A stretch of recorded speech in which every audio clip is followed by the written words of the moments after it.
Court ఇచ్చిన bail ఆర్డర్ని ఒకసారి చదవమని కూడా నేను అందరిని కూడా అడుగుతున్నాను. దాంట్లో ఇచ్చిన పాయింట్స్ 100% నిజమని చెప్పి కూడా నేను తెలియజేస్తా ఉన్నాను. గౌరవ కోర్టు ఏదైతే ఆర్డర్లో విషయాలు చెప్పిందో అవన్నీ కూడా మీ అందరిని కూడా నేను ఒక్కసారి చదవమని చెప్పి కూడా నేను కోరుతా ఉన్నాను.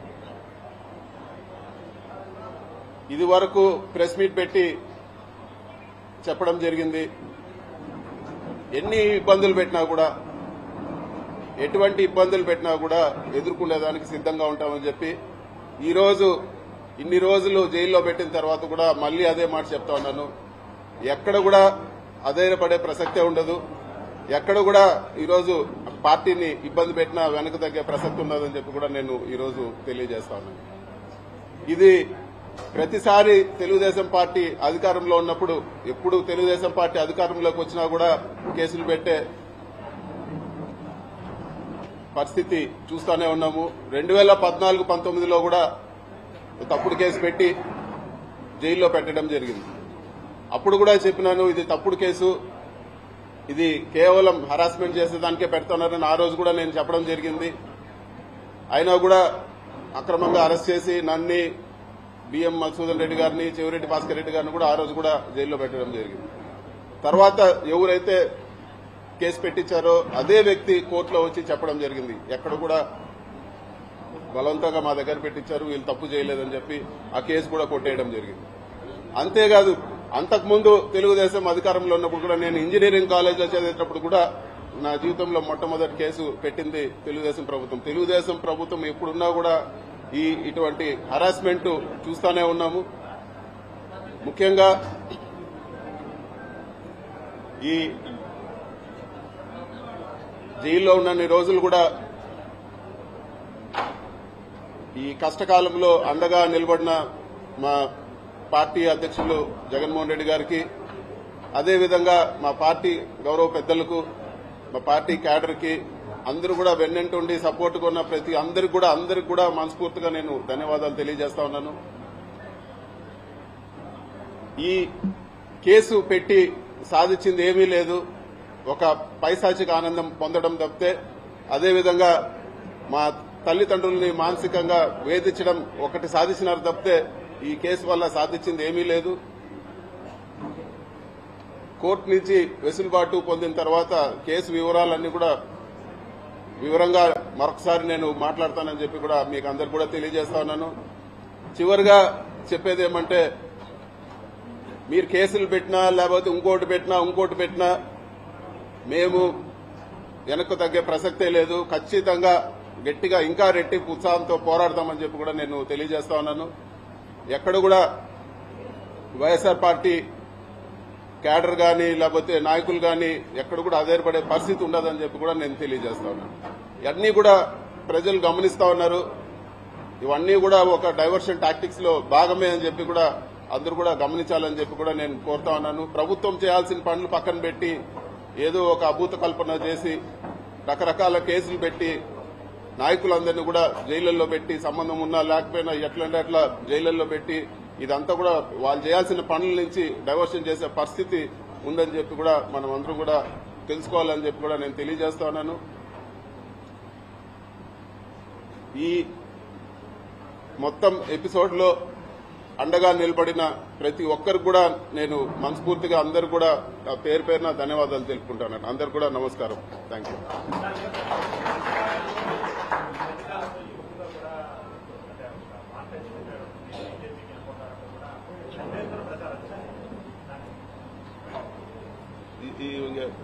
దానికి ఇంకా అర్థమే లేదు. ఇవన్నీ కూడా కట్టుకథలు. తెలుగుదేశం నాయకులు కావాలని బురద కొట్టే పని కానీ దీనికి నేను సంజాయిషి ఇచ్చినా కూడా అర్థమే లేదు.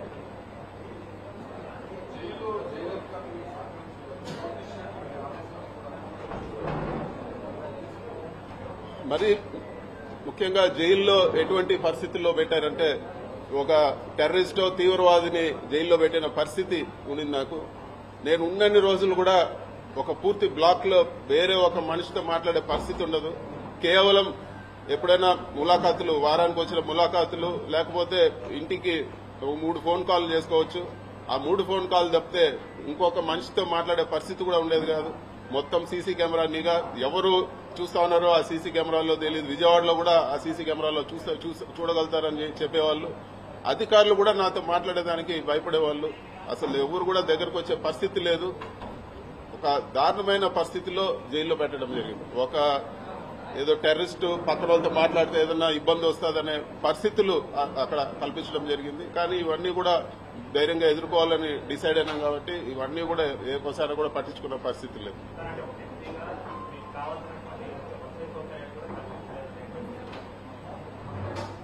కోర్టు వసతులు కల్పించే విషయంలో కోర్టు ఆదేశాలు ఇచ్చే వరకు, కోర్టు నుంచి ఆదేశాలు ఇచ్చే వరకు ఏ ఒక్క వసతి కూడా జైల్లో కల్పించలేదు. వాళ్లకు చూస్తానే నాకు అర్థమైంది, జైలు అధికారులకు విపరీతమైన ప్రెజర్ ఉంది.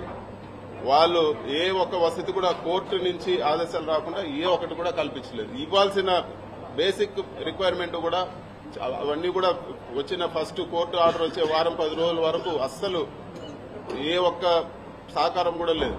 ఇవ్వాల్సిన ఫెసిలిటీస్ కూడా, మిగతా ఖైదీలకు ఇచ్చే ఫెసిలిటీస్ కూడా నాకు ఇవ్వలేదు.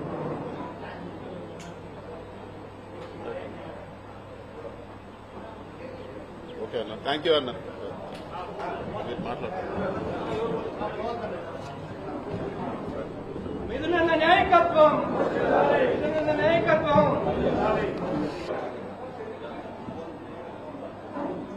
ఒక ఖైదీగా ఉండాల్సిన పరిస్థితి వచ్చిందని చెప్పి కూడా మీకు అందరు కూడా నేను తెలియజేస్తా ఉన్నాను. గౌరవ కోర్టు పెట్టిన ఆంక్షల మేరకు ఈ కేసు గురించి వివరంగా మాట్లాడేదానికి పర్మిషన్ లేదు. అయినా కూడా ఒక మాట నేను చెప్పదలుచుకున్నాను. గౌరవ కోర్టు ఇచ్చిన బెయిల్ ఆర్డర్ని ఒకసారి చదవమని కూడా నేను అందరిని కూడా అడుగుతున్నాను. దాంట్లో ఇచ్చిన పాయింట్స్ 100% నిజమని చెప్పి కూడా నేను తెలియజేస్తా ఉన్నాను. గౌరవ కోర్టు ఏదైతే ఆర్డర్లో విషయాలు చెప్పిందో అవన్నీ కూడా మీ అందరిని కూడా నేను ఒక్కసారి చదవమని చెప్పి కూడా నేను కోరుతా ఉన్నాను. ఇది వరకు ప్రెస్ మీట్ పెట్టి చెప్పడం జరిగింది. ఎన్ని ఇబ్బందులు పెట్టినా కూడా, ఎటువంటి ఇబ్బందులు పెట్టినా కూడా ఎదుర్కొనేదానికి సిద్ధంగా ఉంటామని చెప్పి ఈరోజు ఇన్ని రోజులు జైల్లో పెట్టిన తర్వాత కూడా మళ్లీ అదే మాట చెప్తా ఉన్నాను. ఎక్కడ కూడా అధైర్యపడే ప్రసక్తే ఉండదు. ఎక్కడ కూడా ఈరోజు పార్టీని ఇబ్బంది పెట్టినా వెనక తగ్గే ప్రసక్తి ఉండదని చెప్పి కూడా నేను ఈరోజు తెలియజేస్తా ఉన్నాను. ఇది ప్రతిసారి తెలుగుదేశం పార్టీ అధికారంలో ఉన్నప్పుడు, ఎప్పుడు తెలుగుదేశం పార్టీ అధికారంలోకి వచ్చినా కూడా కేసులు పెట్టే పరిస్థితి చూస్తూనే ఉన్నాము. 2014-19లో కూడా తప్పుడు కేసు పెట్టి జైల్లో పెట్టడం జరిగింది. అప్పుడు కూడా చెప్పినాను, ఇది తప్పుడు కేసు, ఇది కేవలం హరాస్మెంట్ చేసేదానికే పెడుతున్నారని ఆ రోజు కూడా నేను చెప్పడం జరిగింది. అయినా కూడా అక్రమంగా అరెస్ట్ చేసి నన్ను, బిఎం మధుసూదన్ రెడ్డి గారిని, చెవిరెడ్డి భాస్కర్ రెడ్డి గారిని కూడా ఆ రోజు కూడా జైల్లో పెట్టడం జరిగింది. తర్వాత ఎవరైతే కేసు పెట్టించారో అదే వ్యక్తి కోర్టులో వచ్చి చెప్పడం జరిగింది, ఎక్కడ కూడా బలవంతంగా మా దగ్గర పెట్టించారు, వీళ్ళు తప్పు చేయలేదని చెప్పి ఆ కేసు కూడా కొట్టేయడం జరిగింది. అంతేకాదు, అంతకుముందు తెలుగుదేశం అధికారంలో ఉన్నప్పుడు కూడా నేను ఇంజనీరింగ్ కాలేజ్లో చదివేటప్పుడు కూడా నా జీవితంలో మొట్టమొదటి కేసు పెట్టింది తెలుగుదేశం ప్రభుత్వం. తెలుగుదేశం ప్రభుత్వం ఎప్పుడున్నా కూడా ఇటువంటి హరాస్మెంట్ చూస్తూనే ఉన్నాము. ముఖ్యంగా ఈ జైల్లో ఉన్నన్ని రోజులు కూడా ఈ కష్టకాలంలో అండగా నిలబడిన మా పార్టీ అధ్యక్షులు జగన్మోహన్ రెడ్డి గారికి, అదేవిధంగా మా పార్టీ గౌరవ పెద్దలకు, మా పార్టీ క్యాడర్కి అందరూ కూడా వెన్నంటుండి సపోర్ట్గా ఉన్న ప్రతి అందరికి కూడా మనస్ఫూర్తిగా నేను ధన్యవాదాలు తెలియజేస్తా ఉన్నాను. ఈ కేసు పెట్టి సాధించింది ఏమీ లేదు, ఒక పైశాచిక ఆనందం పొందడం తప్పితే, అదేవిధంగా మా తల్లిదండ్రుల్ని మానసికంగా వేధించడం ఒకటి సాధించినారు తప్పితే ఈ కేసు వల్ల సాధించింది ఏమీ లేదు. కోర్టు నుంచి వెసులుబాటు పొందిన తర్వాత కేసు వివరాలన్నీ కూడా వివరంగా మరొకసారి నేను మాట్లాడతానని చెప్పి కూడా మీకు అందరు కూడా తెలియజేస్తా ఉన్నాను. చివరిగా చెప్పేది ఏమంటే, మీరు కేసులు పెట్టినా లేకపోతే ఇంకోటి పెట్టినా మేము వెనక్కు తగ్గే ప్రసక్తే లేదు. ఖచ్చితంగా గట్టిగా ఇంకా రెట్టింపు ఉత్సాహంతో పోరాడతామని చెప్పి కూడా నేను తెలియజేస్తా ఉన్నాను. ఎక్కడ కూడా వైఎస్ఆర్ పార్టీ క్యాడర్ కానీ లేకపోతే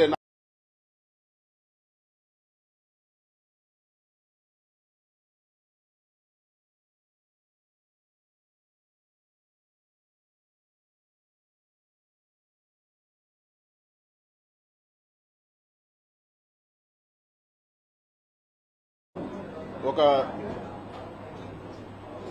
ఖైదీగా ఉండాల్సిన పరిస్థితి వచ్చిందని చెప్పి కూడా మీకు అందరు కూడా నేను తెలియజేస్తా ఉన్నాను. గౌరవ కోర్టు పెట్టిన ఆంక్షల మేరకు ఈ కేసు గురించి వివరంగా మాట్లాడేదానికి పర్మిషన్ లేదు. అయినా కూడా ఒక మాట నేను చెప్పదలుచుకున్నాను. గౌరవ కోర్టు ఇచ్చిన బెయిల్ ఆర్డర్ని ఒకసారి చదవమని కూడా నేను అందరినీ కూడా అడుగుతున్నాను. దాంట్లో ఇచ్చిన పాయింట్స్ 100% నిజమని చెప్పి కూడా నేను తెలియజేస్తా ఉన్నాను. గౌరవ కోర్టు ఏదైతే ఆర్డర్లో విషయాలు చెప్పిందో అవన్నీ కూడా మీ అందరినీ కూడా నేను ఒక్కసారి చదవమని చెప్పి కూడా నేను కోరుతా ఉన్నాను. ఇది వరకు ప్రెస్ మీట్ పెట్టి చెప్పడం జరిగింది. ఎన్ని ఇబ్బందులు పెట్టినా కూడా, ఎటువంటి ఇబ్బందులు పెట్టినా కూడా ఎదుర్కొనేదానికి సిద్ధంగా ఉంటామని చెప్పి ఈరోజు ఇన్ని రోజులు జైల్లో పెట్టిన తర్వాత కూడా మళ్లీ అదే మాట చెప్తా ఉన్నాను. ఎక్కడ కూడా అధైర్యపడే ప్రసక్తే ఉండదు. ఎక్కడ కూడా ఈరోజు పార్టీని ఇబ్బంది పెట్టినా వెనక తగ్గే ప్రసక్తి ఉండదని చెప్పి కూడా నేను ఈరోజు తెలియజేస్తా ఉన్నాను. ఇది ప్రతిసారి తెలుగుదేశం పార్టీ అధికారంలో ఉన్నప్పుడు, ఎప్పుడు తెలుగుదేశం పార్టీ అధికారంలోకి వచ్చినా కూడా కేసులు పెట్టే పరిస్థితి చూస్తూనే ఉన్నాము. 2014-19లో కూడా తప్పుడు కేసు పెట్టి జైల్లో పెట్టడం జరిగింది. అప్పుడు కూడా చెప్పినాను, ఇది తప్పుడు కేసు, ఇది కేవలం హరాస్మెంట్ చేసేదానికే పెడుతున్నారని ఆ రోజు కూడా నేను చెప్పడం జరిగింది. అయినా కూడా అక్రమంగా అరెస్ట్ చేసి నన్ను, బిఎం మధుసూదన్ రెడ్డి గారిని, చెవిరెడ్డి భాస్కర్ రెడ్డి గారిని కూడా ఆ రోజు కూడా జైల్లో పెట్టడం జరిగింది. తర్వాత ఎవరైతే కేసు పెట్టించారో అదే వ్యక్తి కోర్టులో వచ్చి చెప్పడం జరిగింది, ఎక్కడ కూడా బలవంతంగా మా దగ్గర పెట్టించారు, వీళ్ళు తప్పు చేయలేదని చెప్పి ఆ కేసు కూడా కొట్టేయడం జరిగింది. అంతేకాదు, అంతకుముందు తెలుగుదేశం అధికారంలో ఉన్నప్పుడు కూడా నేను ఇంజనీరింగ్ కాలేజీలో చదివేటప్పుడు కూడా నా జీవితంలో మొట్టమొదటి కేసు పెట్టింది తెలుగుదేశం ప్రభుత్వం. తెలుగుదేశం ప్రభుత్వం ఎప్పుడున్నా కూడా ఇటువంటి హరాస్మెంట్ చూస్తూనే ఉన్నాము. ముఖ్యంగా ఈ జైల్లో ఉన్నన్ని రోజులు కూడా ఈ కష్టకాలంలో అండగా నిలబడిన మా పార్టీ అధ్యక్షులు జగన్మోహన్ రెడ్డి గారికి, అదేవిధంగా మా పార్టీ గౌరవ పెద్దలకు, మా పార్టీ క్యాడర్కి అందరూ కూడా వెన్నంటుండి సపోర్ట్గా ఉన్న ప్రతి అందరికి కూడా మనస్ఫూర్తిగా నేను ధన్యవాదాలు తెలియజేస్తా ఉన్నాను. ఈ కేసు పెట్టి సాధించింది ఏమీ లేదు, ఒక పైశాచిక ఆనందం పొందడం తప్పితే, అదేవిధంగా మా తల్లిదండ్రుల్ని మానసికంగా వేధించడం ఒకటి సాధించినారు తప్పితే ఈ కేసు వల్ల సాధించింది ఏమీ లేదు. కోర్టు నుంచి వెసులుబాటు పొందిన తర్వాత కేసు వివరాలన్నీ కూడా వివరంగా మరొకసారి నేను మాట్లాడతానని చెప్పి కూడా మీకు అందరు కూడా తెలియజేస్తా ఉన్నాను.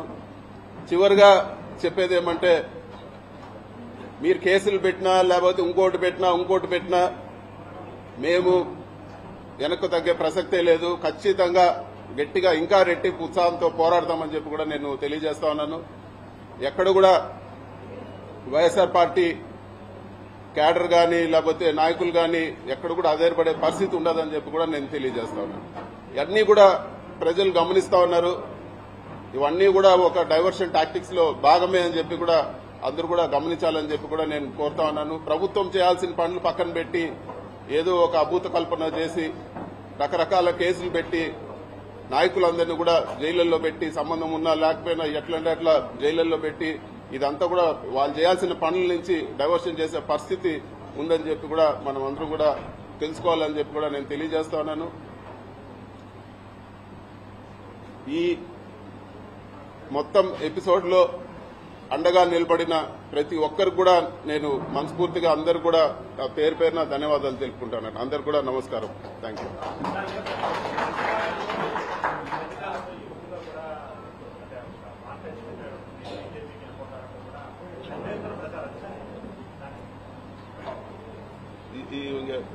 దానికి ఇంకా అర్థమే లేదు. ఇవన్నీ కూడా కట్టుకథలు. తెలుగుదేశం నాయకులు కావాలని బురద కొట్టే పని కానీ దీనికి నేను సంజాయిషి ఇచ్చినా కూడా అర్థమే లేదు.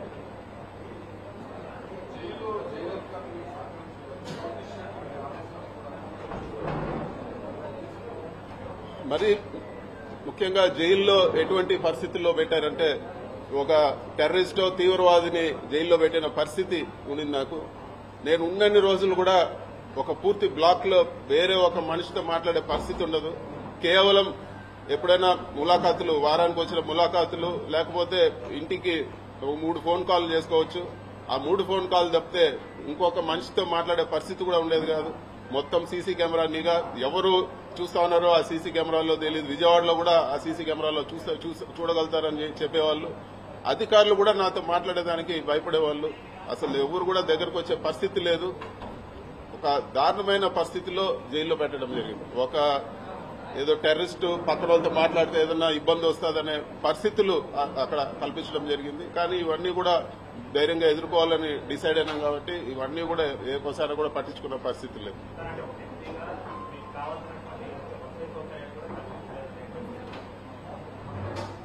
కోర్టు వసతులు కల్పించే విషయంలో కోర్టు ఆదేశాలు ఇచ్చే వరకు, కోర్టు నుంచి ఆదేశాలు ఇచ్చే వరకు ఏ ఒక్క వసతి కూడా జైల్లో కల్పించలేదు.